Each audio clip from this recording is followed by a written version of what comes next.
عبد الرشید یہ ملک کا پہلا چیف جسٹس تھا. یہ وہ آدمی تھا جس نے اپنی ریٹائرمنٹ کے وقت اپنے پین سے سیاہی نکالی اور کہا یہ بھی اس ملک کی امانت ہے.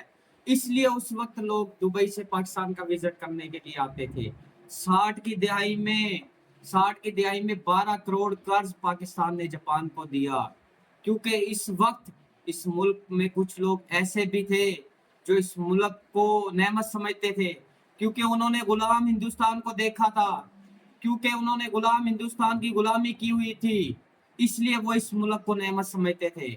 میرے پاکستانیوں، ہمیشہ ملک نیک خدمت سے 78 سال میں ہم ایک ایسا مڈل کلاس وزیر اعظم نہ بنا سکے. ایک وزیر اعظم ایسا نہیں جو مڈل کلاس فیملی سے تعلق رکھتا ہو، مڈل کلاس ہو، جس کو ہم نے منتخب کیا ہو.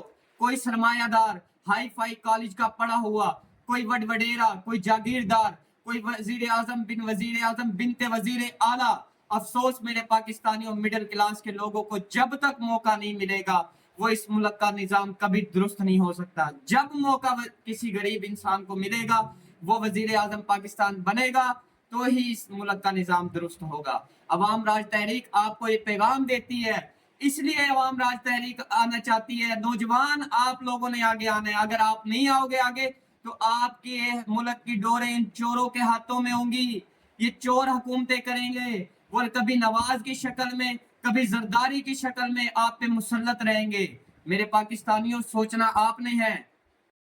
میرے پاکستانیوں، ہم پاکستان میں ایک ایسی سیاسی جماعت برپا کرنا چاہتے ہیں کہ جس کے نتیجے میں ایک ایسا ماحول پیدا ہو، ایک ایسا سیاسی کلچر وجود میں آئے جس میں ایک ریڑھی والے کی بیٹی یا بیٹا بھی ملک پاکستان کا وزیر اعظم بن سکے، جس میں ایک مزدور کی اولاد بھی ایوان وزیر اعظم تک پہنچنے کا خواب دیکھ سکے. اور انشاءاللہ ہم ایسا کر کے دکھائیں گے. میرے پاکستانیوں، عوام راج آپ کو یہ پیغام دیتی ہے کہ ملک پاکستان کی ڈور آپ لوگوں نے سنبھالنی ہے یا ہمیشہ ان چوروں کے ہاتھ میں دے کر ان کی غلامی کرنی ہے. فیصلہ اب آپ نے کرنا ہے. شکریہ.